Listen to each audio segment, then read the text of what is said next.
Heyo everybody, Haku here with my review for Tensei Shitara Slime Datteken, episode 7. Probably my favorite episode so far, because the production quality here was, not like way above the other episodes. The other episodes still looked and sounded very good.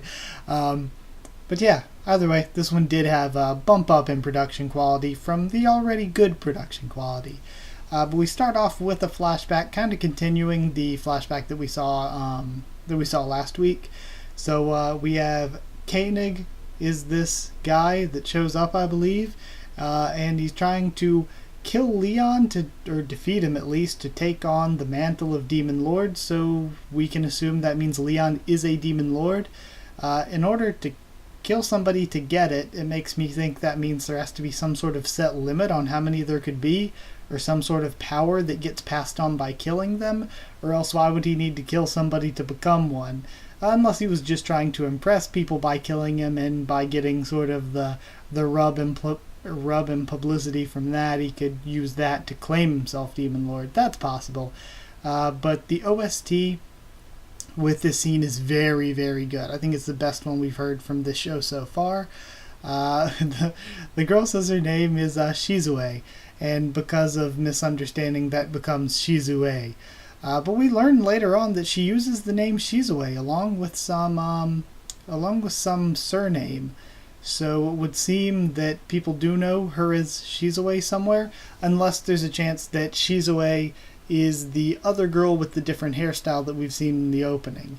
But I actually think that girl, in the ending, we see a girl with short black hair that's part of one of the kids that are with her, so maybe one of those kids grows up and looks somewhat like Shizue and just grows in the ponytail with the short black hair, and maybe that's who the person from the opening ends up being. But we'll see, of course. So she takes care of this weird fox thing, and they name it Pizu eventually. It looks like a Flareon. And I knew, I was like, oh, they're obviously going to kill this off to give her a sad backstory.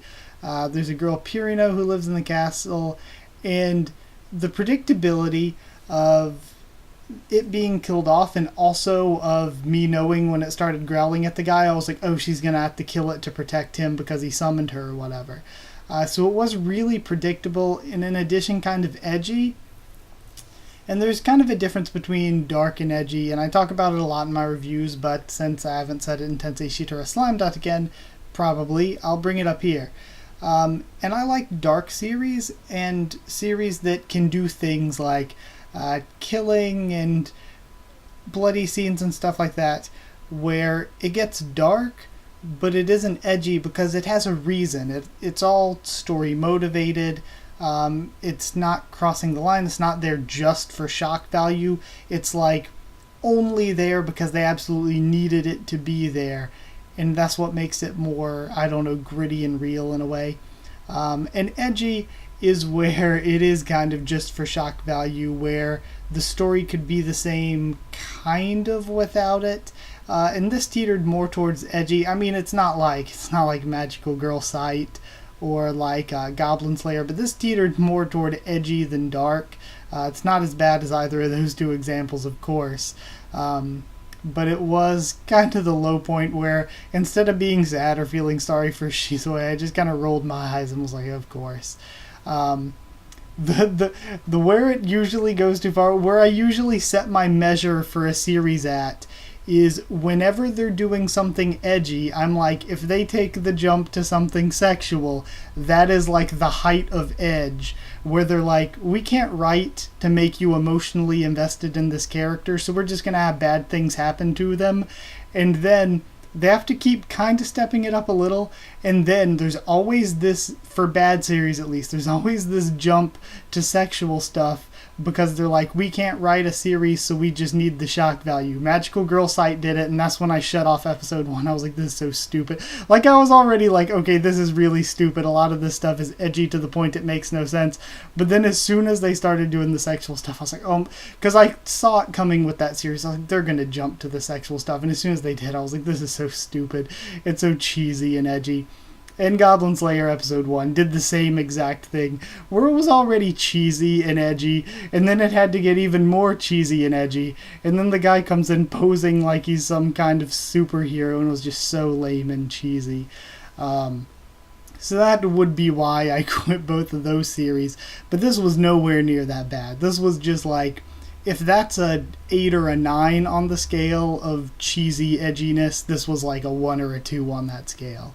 But still, that was like the one negative I would have for this entire episode. So back in the present time, she tells Rimuru that her mission is that she's looking for the one who summoned her. And I was thinking, whatever kind of curse she has, it activated, made her kill Pirino and Pizu when she sensed a threat to that guy.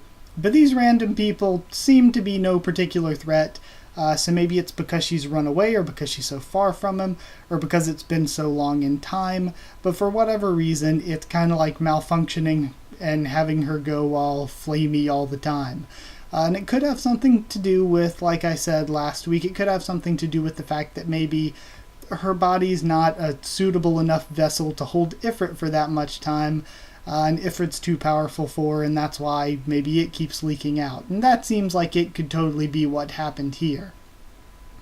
So Eren invites Shizu to go with them, but she turns it down because she has her own things to do. The curse breaks her mask, and we learn that she is a hero and the Conqueror of Flames, Shizue, whatever her name was. So they know her name is Shizue surname, meaning that she's spread that name somewhere and is the Conqueror of Flames. And there's always a chance that perhaps she isn't the first Shizue. Maybe there's a second Shizue and that's the other girl with the hair. But again, we'll find out in the future. So she transforms into Ifrit itself. Then we had the fight going on. The icicle lance that Eren uses was really cool. So I was glad when Rimuru absorbed it and learned it, and I kind of saw it coming. I was like, she's using a cool attack. He's got to absorb that and learn it. And I didn't know if he was going to like eat her and then spit her back out really quick to be like, okay, learned it, or what was going to go on. But when he uses it, it becomes Icicle Shotgun, which was really cool. He takes down 2 of the, what did they call them? I don't even remember what they called them. But the 2 little dragon minion things that Ifrit had. So they were spirit class enemies, so magic was good against them in particular. But he takes down 2 of them. The third one uses self-destruct, explodes itself on the adventurers group, but they're shielded by the one leader warrior guy, I forget his name. Yeah, I don't have all the names down in this series. We've had a lot thrown at us.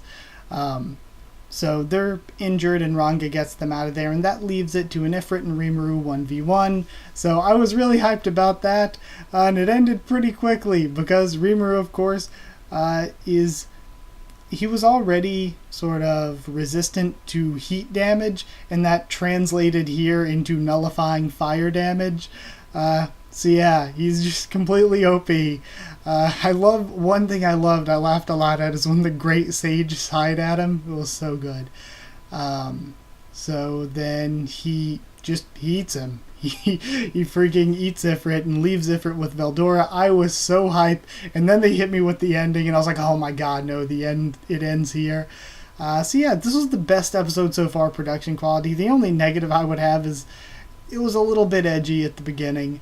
That's literally the only negative, though. This was a really good episode. I had a lot of fun watching it, and I was really hyped and excited all the way through watching it, so I really, really enjoyed it. So it wasn't like completely perfect, but it was really, really good and really fun. So I would actually give it 9.5 easy mode fights out of 10. I loved it a lot. It seems like next episode, where we're going, is probably going to be, I don't know if we'll have more Feelsy backstory or not for Shizu, but it seems as though she's collapsed. She probably can't survive having Ifrit pulled out of her, I would assume, because that's kind of like a usual drawback for this kind of thing. But even if she can survive, she's probably not in a good state. So either Rimuru's going to eat her and take on her appearance to get his human slime form, his slumen form. So either he's going to do that to get that form, and she's going to die, or he's going to say, until we find, which was what I thought he was going to do. I thought instead of extracting Ifrit, he was just going to absorb her and Ifrit, because I thought they were still one in the same body pretty much, but I was wrong about that. I was like, oh, he's probably going to have to absorb her and be like, you're going to have to chill in my stomach like Veldora is. You're going to have to chill in there until I figure this all out. Until I figure out how to break your curse or whatever, which is probably going to require finding the person who summoned her. But that still could be what's happening here. It could be like she's dying because of Ifrit and all that, and maybe it being extracted, so he's going to be like, okay, sorry about this, but I gotta eat you. You're gonna have to chill in my stomach with Veldora until I find a way to break this, because you can't survive on the outside. And if he does that, he's going to have to go and track down the person who summoned her to settle all this. So it could be something where she dies, could be something where she survives, but either way, I think Rimuru is going to have to devour her for now. It would make more sense for her to survive in that matter, because if she died, then it would make a little bit less sense for him to devour her. Yeah, it kind of wouldn't make as much sense. That'd kind of be a little bit disrespectful almost. So yeah, I think she's probably going to survive in some capacity within him because of him absorbing her. And that's going to be the point of him absorbing her, is what it seems like from the title and the promo for next episode. And that's it, I believe. Also, something about the comments a lot. Most of the comments have been fine. But this is one of those series, and I guess, I don't know, I get them from some series here and there. They usually just come and go in waves. But I've got a lot of comments where it's kind of like things like, oh, you're going to learn about this in the next episode, or learn about that in the episode after that. And it's like, I'm going to watch the series. I'm reviewing it. I'm going to watch the next episode next week. You don't have to tell me what I'm going to see. I mean, it sort of defeats the point a little bit. But yeah, if I'm going to learn something next week, I'm obviously going to watch it next week, and therefore I will learn it. I'm not a time traveler. So you telling me what I'm going to learn next week isn't really going to help me learn anything. So yeah, I've got kind of a bit of comments that are a little, I don't know if I want to say pointless. I don't know. I've gotten a couple comments like that lately, though. But, yeah, that's really it. There's been nothing really wrong with the comments. I wouldn't complain about anything. So, yeah, I guess that's it. Either way, though, like if you like the video and comment on there to tell me what you thought of this episode and what you thought of my thoughts on it and everything. Subscribe for more. Tensei Shitara, Slime Dot again, and so much more on the channel. Also, next season, I have looked at some of the anime for next season, and we're still 6 weeks away. There could be, yeah, we're still at least 6 weeks away. So there could still be a lot more anime announced, but next season is just so stacked. And I'm already going to be continuing to review this into the second core, continuing to review Index 3 into the second core, and then there are so many new shows that I don't know if I'm going to want to pick those shows up or not, because there are a lot that are going to be really, really good for next season. It's going to be like, I don't know how I'm going to schedule it out to review that many shows, but there are going to be so many I'm going to want to talk about weekly. In addition to that, follow on Twitter if you want. I can try to keep you updated there and stuff for the channel, or I can talk to you there. And if you want a link to our Discord server to talk to me or more of us on Discord, it's free and open for anyone. So just ask and I'll give you a link. That's it. Thank you once again for watching, and I'll see you all next time.